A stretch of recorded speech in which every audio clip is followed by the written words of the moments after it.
This is Covering the Spread, part of the FanDuel Podcast Network.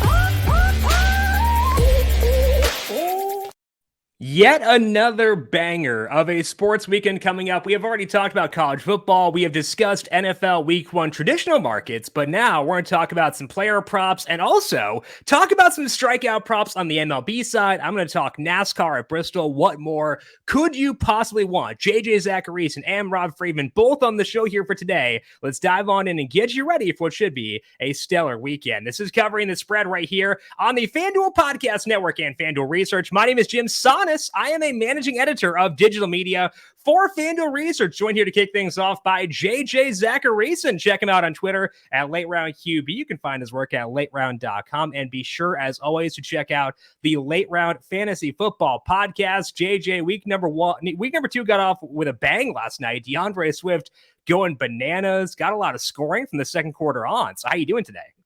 I'm good. Yeah, it was looking like it was going to be a typical Thursday night football game, in the beginning of that contest. And then, things went off. It was great. It was great for fantasy. And DeAndre Swift, like you said, he looked really, really good in that role.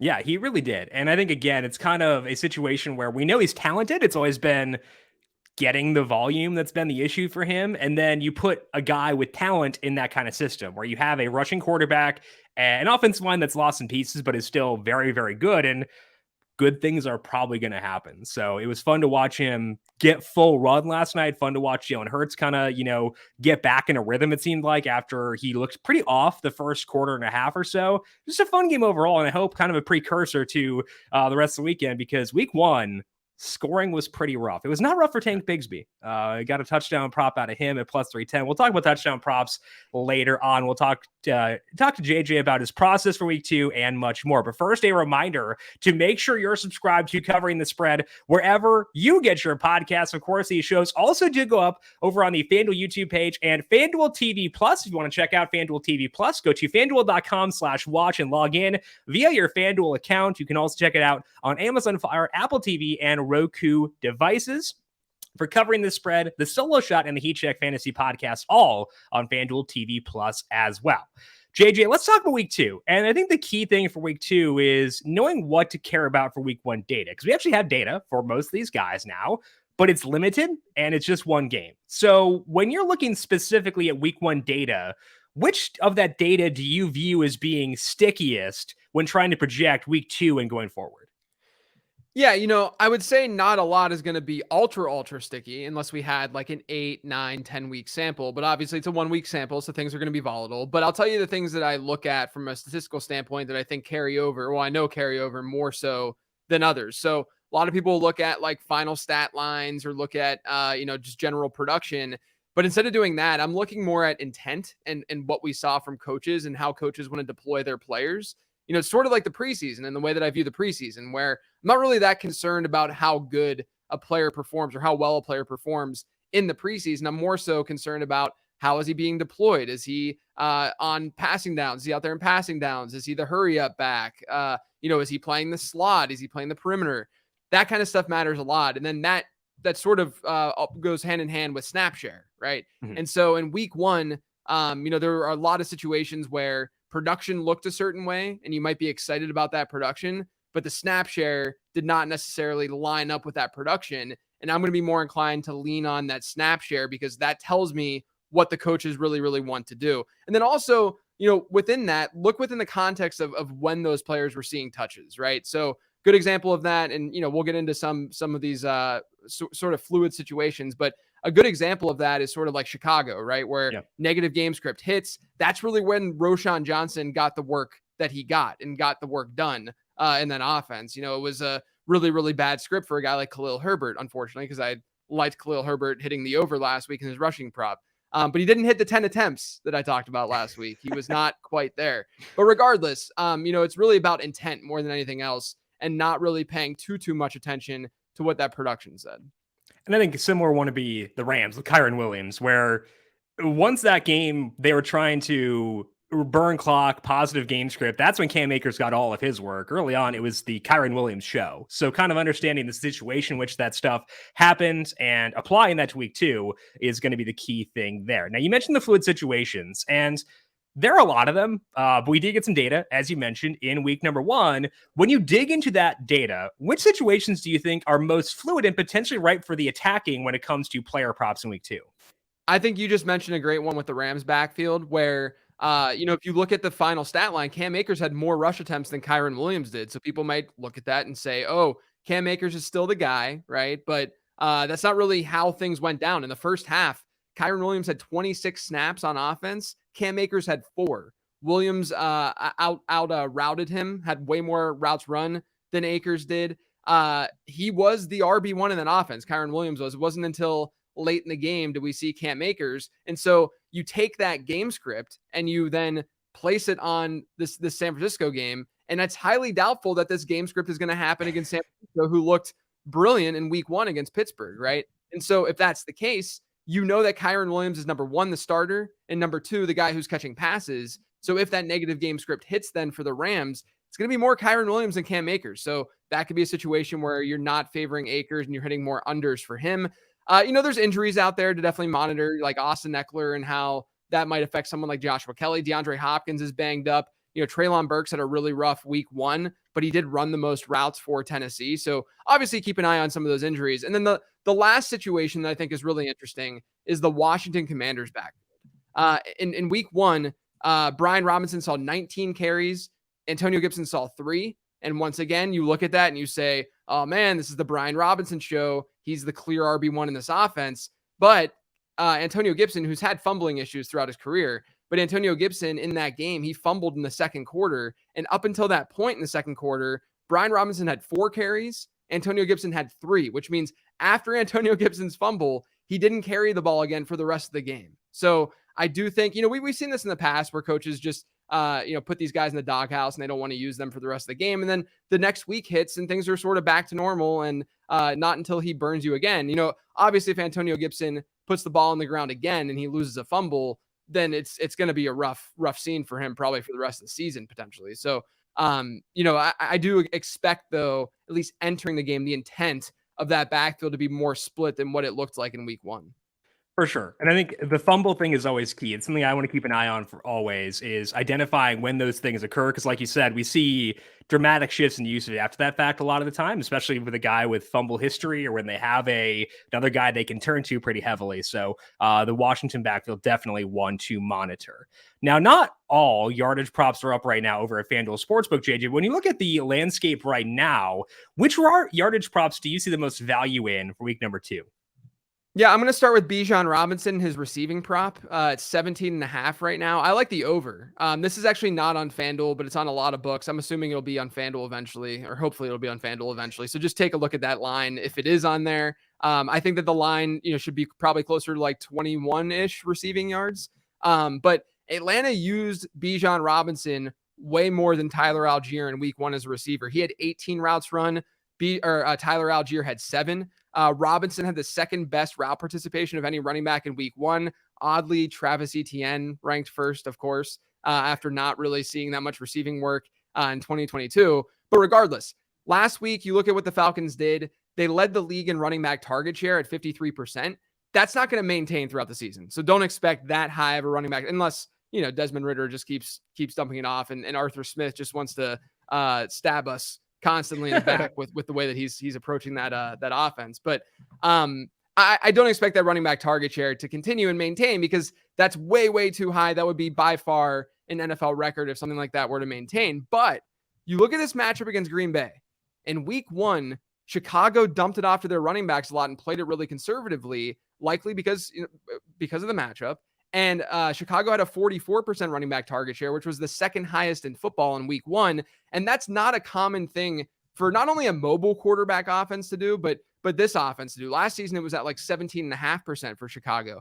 Obviously, we're working within small sample sizes, but I do think that points to at least a potential favorable matchup. It's a game where Jair Alexander is probably going to try to take out either Kyle Pitts or Drake London in this contest, probably Drake London. So we could see another week where Drake London sees a target and does nothing for our fantasy squads. But that all leads me to believe that they might go with a Bijan Robinson and even a Tyler Algier to some degree in the passing game. And last week, Atlanta saw a positive game script against Carolina. This week, they might not be able to see that. And if they don't see that, we're going to see more Bijan Robinson than Tyler Algier, because Algier was the one who sort of closed out that game and saw a lot of those second half touches, whereas Robinson was the clear cut, receiving back. He'll probably play in more catch up mode, et cetera, et cetera. So I like this line for Robinson to go over. And then also the other one that I like, Baker Mayfield, his passing prop on FanDuel right now is 228.5 passing yards. I like the under there. So ever since Baker Mayfield's left Cleveland, he's played 13 games. He's had 13 relevant games, I should say. And he's only hit this over 3 times out of those 13 contests. And in those 3 games, his yardage totals have been 230, 230, and 235. So he's barely been over this mark basically since he left Cleveland, right? I know that Chicago is pretty miserable defensively in week 1. But if you look at what Jordan Love did in that contest on the peripherals, so not just his, stat line at the end of the day, he wasn't as good as the box score showed. I don't want to throw shade his way. I'm still excited relatively about Love to see what he can do in this offense, but he had the 4th worst completion percentage over expected last week, against the Chicago defense. I think big plays are possible, which makes this prop, a little bit riskier, but we have a lot of information showing us that Mayfield just hasn't gotten there. Number one, and this Bucs team last week was pretty run heavy, or at least more run heavy than I think a lot would have expected going into that game against Minnesota. And look, they didn't do that well through the air and have that much volume through the air against this Minnesota team.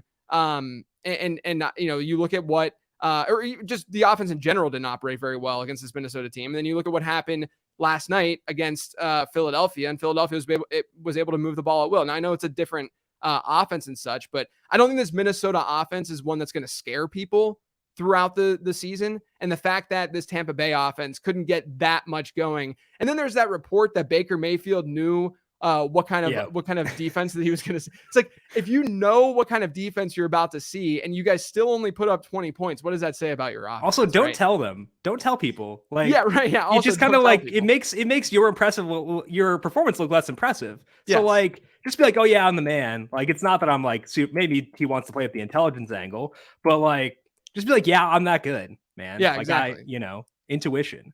Exactly. Going back to the Bijan situation, I think that team was hilarious last week because they were talking about Kyle Pitts, his air yard share, 82%.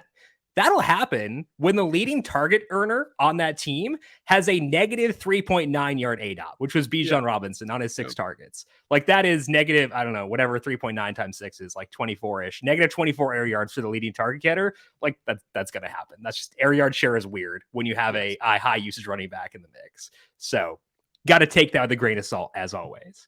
Mentioned that last week he hit on Tank Bigsby, plus 310 for an anytime touchdown. He almost scored on a longer run, and they gave it to him once again at the 1 yard line. So, JJ, when you look at touchdown props for week number 2, what you seeing at FanDuel this week? Yeah, so one of them is on FanDuel at plus 105, but you can actually shop around and get this at plus 155 over on DraftKings if you want. So there's a big difference there. So there's some nice value, and it's Rachaad White anytime touchdown. Mm-hmm. And I know that this is frightening because week 1, super inefficient.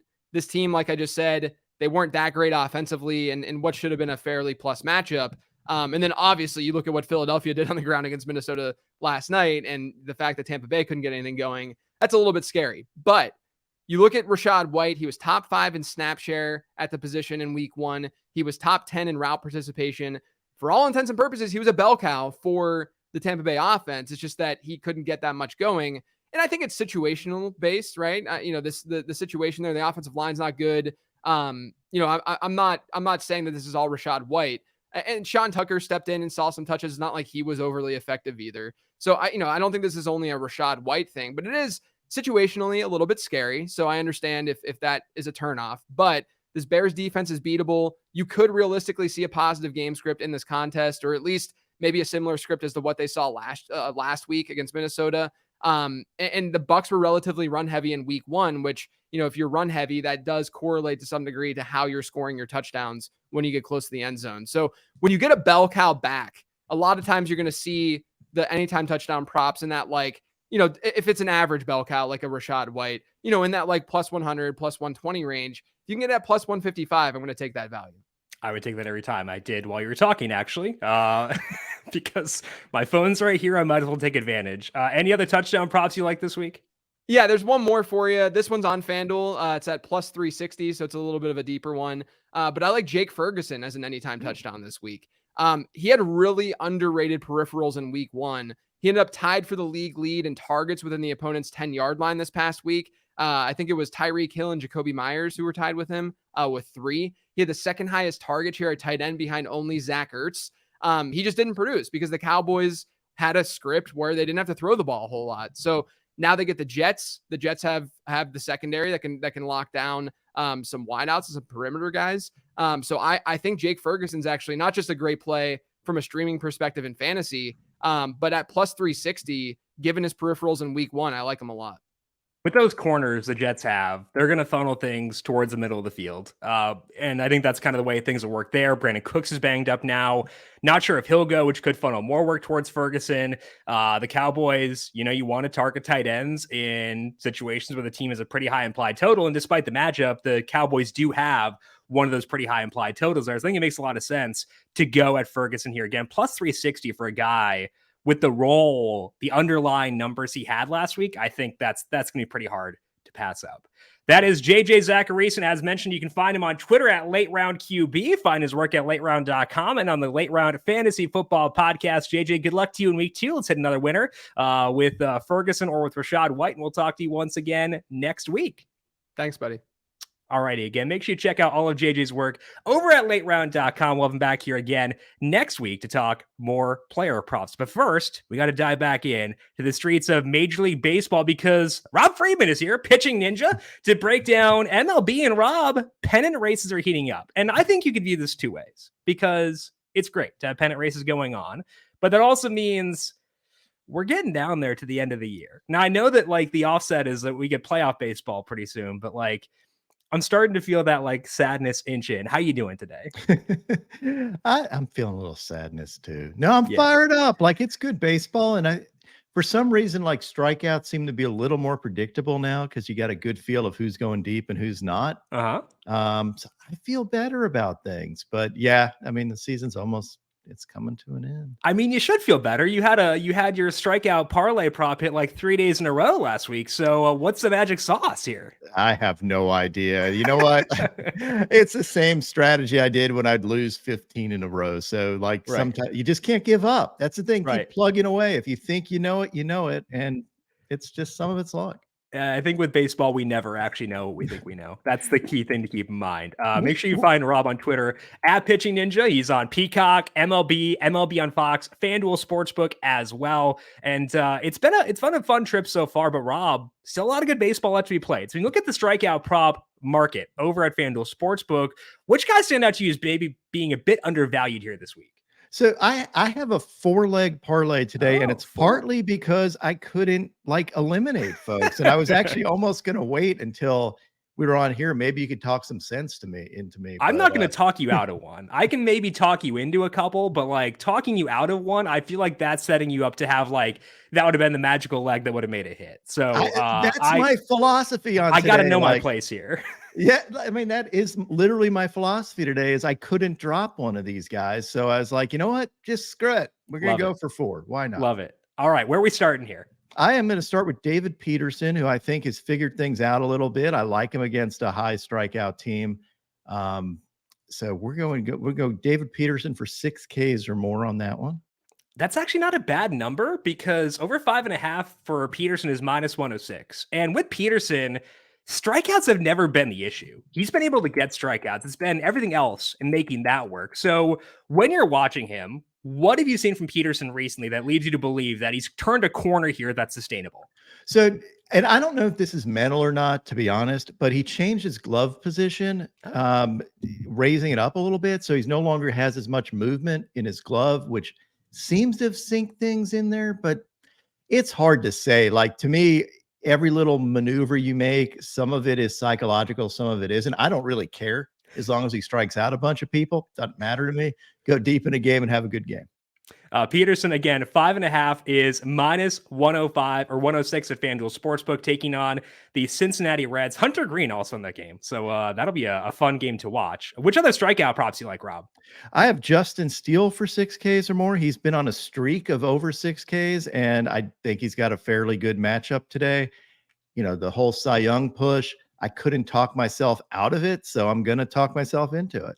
We talk a lot about like playoff motivation, and that matters to the Cubs, obviously, but also like the Cy Young thing matters too. Like that's a pretty big boost for him there as far as like motivation. I got my Cubs hat over here. I could just swap. I kind of got Cubs colors here. Yeah, we'll have the same color schemes here for the rest of the show. I like it. But I think that, you know, you're kind of seeing him turn into like the workhorse leader of this pitching staff down the stretch. And I think that given some of the things they've had this year, they kind of needed a guy like that to step up. And it seems like he really has. Absolutely has. And I think he's also upped his strikeouts a little bit recently too. So that's one reason why I really like him. I like his stuff too. And to me, traditionally, if you look at his numbers, he is probably more of a traditional case than Blake Snell does at the Cy Young, even though Blake Snell's got to be the favorite. Oh yeah, for sure. And with Steele, I think the positive is he gets strikeouts, but he does not let up hard contact, which is true for Snell too, honestly. But like with Steele, it means he's probably not going to get like nerfed. And so like that to me is reassuring. You're going to get length from him. He's facing the Diamondbacks for tonight. Over 5.5 is minus 130. I think that is really fun as well. Okay, 2 down. Peterson and Steele over 5.5. Where are we going next? I'm going with Aaron Nola for 6Ks or more. And I don't know. Like, I am stuck on Nola generally. And I think I'm seeing signs of him figuring stuff out. Even if he doesn't, I think it's a pretty good matchup for him. And 6Ks is ultimately doable for him too. So I couldn't talk myself out of Nola. So I'm talking myself into Nola. Nola over 5.5, also minus 106, the exact same number as with David Peterson. And I feel like with Nola, it's kind of like you said, it's the inconsistency where he has these stretches where he looks like the best pitcher in baseball. And he has stretches where he's, you know, letting up line drives left and right. So when you're watching him, is there anything you can like pick up on that lets you say, okay, a good streak is coming, or okay, maybe we want to pedal off here for a second? Yeah, to me, it's really the shape of his pitches. When I see his knuckle curve shaping right, to me, that's when I know he's going to have a good day. And it has varied. Like, you can really pick it up like instantly. Even if he struggles, he tends to stay around for a while. So, you know, accumulating 6Ks doesn't seem like a big ask for him. No. But yeah, like usually to me, you can figure it out pretty quickly how he's looking. Although he does tend to have that inning where he kind of implodes a little bit too. So, well, luckily he's facing a team that, you know, they've struggled a bit recently in the Cardinals. So Nola over 5.5 is minus 106. Let me add Peterson here so we can get the full 4-leg parlay after we add this last one. Go to Peterson in the Mets game. Okay, over 5.5 for Peterson, still minus 106. All right, 3 legs down. What's our final leg for this 4-leg parlay, Rob? I am going with Tarek Skubal because I love Tarek Skubal's stuff. Think it's another really good matchup for him. I actually think the Tigers pitching staff is shaping up a little bit too. So I'm low key a little bit on their, you know, a little bit in favor of their pitching. And I just like him for this. I think his stuff is filthy. Well, Tarek Skubal, I think ever since he came back from injury, I came into the year with like decent expectations for him coming off the injury because he looked really good pre-injury last year. And okay, you're like young guy, got some hope. Like you said, the pitching staff as a whole's kind of done some pretty fun stuff. But I feel like even with decently high expectations, is it fair to say Skubal has exceeded those since he came back? I think so. And even if it's not numbers, just purely looking at his stuff is gross. Yeah. So like I am a big fan of Tarek Skubal. I think he holds himself to a high standard, and I just like him. I mean, I liked Reese Olson yesterday too. I think Reese Olson's got pieces to be a really good starter. So, you know, we're seeing a little theme here with the Tigers, which is nice. Yeah, exactly. Exceeding expectations. That's kind of what you want. That's a credit to the pitching staff because the pitching staffs matter. Yeah, absolutely. Well, they're the most important part of baseball. Obviously. Who would you like? I had a hard time eliminating any of these guys, which is why I went with all 4. Okay, so we have Steele against Arizona, Nola against the Cardinals, Peterson against the Reds, Skubal against the Angels.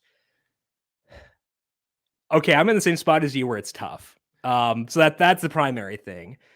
I think Arizona occasionally can do a good job of avoiding strikeouts. Yep. So biggest pause would be Steele, but not a big enough pause where I'd want to take it out, if that makes sense. Yeah. So that's what I was experimenting with taking him out. And I was like, I don't feel comfortable with it. Like he's on a streak of King 6 or more. I'm just going with my gut here. We're going to do it. And I almost had Cole in there too, because I think Cole, going revenge to Pittsburgh, game. Exactly. I can see him coming up big today. And for daily strikeout leader, he's tough to beat. And the Yankees are playing hard. I know that like the season has not gone how they want, but like they're playing hard. And that's what you need for a prop like this. You need to ensure the team is playing hard. And that's not a concern with the Yankees right now. I think they have motivation to kind of prove that this year is going to be a blip on the radar. And he's got double motivation, right? Like he's going on his former home mound and he's, wants to put a stamp on his Cy Young season. So to me, he is not going to let up. That's a team that is capable of being dominated too. And Cole is the type of guy to dominate them. I was just going to go up to 8 Ks on him, but I didn't want to add another leg where something could go wrong. So it's 20% the fact that he's Garrett Cole. It's 10% matchup. It is 70% revenge game, Rob. Like that's the formula here tonight for me. I think so too. And that's why like he's going to be dangerous for the daily K leader. It seems like he's the guy to beat. There's other guys that could catch him, but I mean, I think he's going to be tough to beat. So I can't talk you out of one of these legs, Rob. I'm sorry. I thought good. About it. I'm feeling better. I'm feeling better about myself. But that 4-leg parlay, if you tie those 4 strikeout props together, plus 1045. Now, obviously, the implied odds of hitting there are under 10%. So keep that in mind, obviously, when you are allocating how much you want to bet on this, because you got to keep realistically in mind the odds this does not hit 90%. And like, that's okay. Because if you think that the actual odds of it hitting are higher than plus 1045, you're good to go. But those 4 legs, Justin Steele over 5.5 minus 130, Aaron Nola over 5.5 at minus 106, and David Peterson over 5.5 minus 106, and Tarek Skubal over 5.5 at minus 140. Now, you did talk briefly about Garrett Cole there. I agreed, probably be the primary guy as far as the strikeout leader. Now, that prop is not up as of yet. I mean, it's tough this time of year when we don't have guys who are scheduled to start as of yet. But anybody else you think could be like a dark horse for that kind of market? Or is it really just see where Cole's number is and go from there? I would see where Cole's number is. Like he's going to be the favorite is my guess, and probably a pretty good favorite. So if you want to look for other guys, take a look at Bobby Miller, maybe. I think he's got a nice little matchup there. He's, again, they're headed down the stretch. He wants to put his stamp on, hey, I'm the man on this staff. Right. I think that's a pretty good pick. And then any of the guys that I picked in the K prop parlay is pretty capable of winning. But yeah, I think it's Cole's to lose, right? Yeah, I think that's where I'd be too. And Miller, we've been targeting the Mariners with strikeout props pretty much. It's really not fair. The poor Mariners, they get picked on. There were no Twins in this one, Rob. For the first time, Jesse Schulten's, I guess that's why. So Schulten's fine pitcher, just not a big strikeout guy. But that's the first time we had the Mariners, the obligatory Mariners one, but no Twins for the first time in a while. So deviating from expectations there. Exactly. Yep. Alrighty, Rob. It was fun to have you on. As always, you can find Rob on Twitter at Pitching Ninja. Find his work on Peacock, MLB on Fox, and on FanDuel Sportsbook as well. Rob, good luck to you. Let's keep that parlay streak. You're getting it back going once again for tonight. Enjoy the baseball. We'll talk to you once again next week. Absolutely. Great as always. Alrighty. It's always fun to pick Rob's brain and get these insights about, glove location, pitch shape and stuff like that. So it's great to have insights like that because they're not insights that I have. So pleasure to have him on as always to educate me on some fantastic pitcher insights. We're going to dive into some NASCAR in Bristol here to close out the show in just 1 second. But first, get ready for the NFL season with incredible offers from FanDuel, America's #1 sportsbook. Right now, new customers can bet $5 and get $200 in bonus bets guaranteed. Plus, all customers who bet $5 will get $100 off NFL Sunday Ticket from YouTube and YouTube TV. Now is the best time to join FanDuel. The app is easy to use, and you can bet on everything from spreads to player props and more. FanDuel, official partner of the NFL, must be 21 plus and present in select states. FanDuel is offering online sports wagering in Kansas under an agreement with Kansas Star Casino LLC. First online real money wager only. $10 first deposit required. Bonus issued as non-withdrawable bonus bets that expire 7 days after receipt. Restrictions apply. See terms at sportsbook.fanduel.com. Gambling problem? Call 1-800-GAMBLER or visit fanduel.com/RG in Colorado, Iowa, Michigan, New Jersey, Ohio, Pennsylvania, Illinois, Tennessee, and Virginia. Call 1-800-NEXT-STEP or text NEXT STEP to 53342 in Arizona. 1-888-789-7777. Or visit ccpg.org/chat in Connecticut. 1-800-9-WITH-IT in Indiana. 1-800-522-4700 to visit ksgamblinghelp.com in Kansas. 1-877-770-STOP in Louisiana. Visit mdgamblinghelp.org in Maryland. 1-800-GAMBLER.net in West Virginia. Or call 1-800-522-4700 in Wyoming. Hope is here. Visit gamblinghelplinema.org or call 800-327-5050 for 24/7 support in Massachusetts. Call 1-877-8-HOPE-NY or text HOPE-NY in New York. NFL Sunday ticket offer ends 9/18/23. That's Monday. No refunds. Terms and embargoes apply. $100 off NFL Sunday ticket, not YouTube TV. YouTube TV base plan required to watch YouTube TV. Redemption requires a Google account and current form of payment. Commercial use is excluded. Now, with the transition to NASCAR, got to put my NASCAR Chicago Street Race hat back on. We'll go, we're still in spirit with Justin Steele and the Chicago Cubs. But let's talk here about NASCAR because it is one of my favorite weekends of the year. We had the NASCAR Craftsman Truck Series race last night, and we've got the Cup Series Saturday, but tonight's some Xfinity. Got things started off with a nice little hit last night at Corey Heim. I got him plus 550. He was 5-1 at FanDuel Sportsbook. I was above that 18.7%. So starting the weekend off on a good note. I don't have any outrights I like for Cup as of now. Not a lot of value I'm seeing. I have some value on some longer shots that I can't quite talk myself into. So I'm going to add there once we see practice on Friday, but and we'll update those in the betting guide over at FanDuel Research. Go to fanduel.com/research to find that, the betting guide for the Bristol night race. There is one bet I like as of right now at FanDuel Sportsbook for this race. So that's going to be Chase Briscoe. He is currently plus 340 to finish inside the top 10 at FanDuel Sportsbook. He's actually one of the long shots where I was referencing where I have value on him to win. Tough to get there, but I think a top 10 is pretty realistic. My model has Briscoe's top 10 odds at 24.7%. His implied odds at plus 340 are 22.7%. Now, the Cup Series in this race is using its intermediate rules package, and that's a concern because Briscoe has been a backmarker in that package for most of this year. He's been one of the worst drivers in the entire sport. But he did show life at Darlington, was a bit better there. That used the same rules package, and speed matters even less in Bristol than it did there. And I don't have a lot of faith in Stewart-Haas Racing's equipment to suddenly have speed. So the downsides of Briscoe are lesser here than they are on most other tracks that use this package. And Briscoe does have a good history at Bristol. He had an 11th place average running position here last year. It was 16th in his rookie season, and he has a bunch of good finishes here in Xfinity. I think he had 3 consecutive podium finishes to close out his Xfinity Series career at this track. So I'm on board with this one. It is risky due to the runs that Briscoe's had in this package, but I think he has skills on shorter tracks. His equipment won't matter as much this weekend, so Chase Briscoe to me at plus 340, a mighty fine bet when it comes to the NASCAR Cup Series. I'm actually going to talk about the same team when we talk about the NASCAR Xfinity Series, the Stewart-Haas Racing.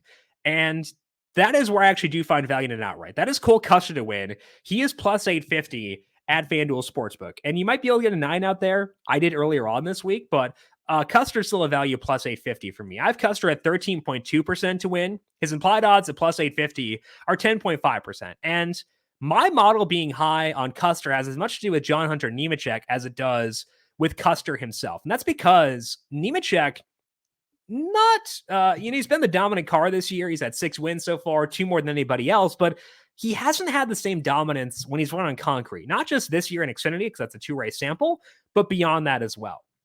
Nemechek has run 25 concrete races across NASCAR's top 3 series, so trucks, Xfinity, and Cup, And Nemechek has led laps in just one of those 25, and he has not won any of them. Custer is very different. He's had good runs in Bristol. He's a winner in Dover in the Xfinity Series, and he had good runs at Dover and Nashville this year at Xfinity, both of which are concrete. So you could make that same case for Justin Allgaier. I used to call him King Concrete because he won Nashville last year and generally has been very good on concrete in Xfinity. I just like Custer's form more than I like Allgaier's right now. So Nemechek, vulnerable on this track type, which opens up more win equity for the entire field. And Custer has done well on concrete. I think that adds up to making Custer a good bet. Again, he's plus 850 at FanDuel. I think that's a very fair number. And if you're looking for a bet for tonight's race, Custer would be my favorite at plus 850. Let me just check Chandler Smith, 14-1. You can get him a bit longer than that elsewhere. So not quite there. I actually do show value on Dale Earnhardt Jr. at 35-1. Maybe that's a fluke in the model, but I have him around 3.7%. So that's above where his betting odds are. I'm not taking it, but it is kind of fun to see Dale Jr. back in the field once again for this week. That's all we got here for this week on Covering the Spread. Want to extend a big thank you once again to JJ Zachariason and Rob Friedman. Check out JJ on Twitter at Late Round QB and check out Rob on Twitter at Pitching Ninja. I am on Twitter at Jim Sannes, JIMSANNES. You can also follow FanDuel Research at FanDuel Research. If you want to find any of our shows from this week, go to FanDuel.com/watch. Check out FanDuel TV. You can also download the app on Apple TV, Amazon Fire, and Roku as well. To get all of your Covering the Spread shows, along with the Covering the Spread podcast feed and the FanDuel YouTube page. Want to thank you all for tuning in. Have a fantastic sports weekend. Good luck on your bets, and we'll talk to you once again Monday to preview a pair of Monday Night Football games. This has been Covering the Spread right here on the FanDuel Podcast Network.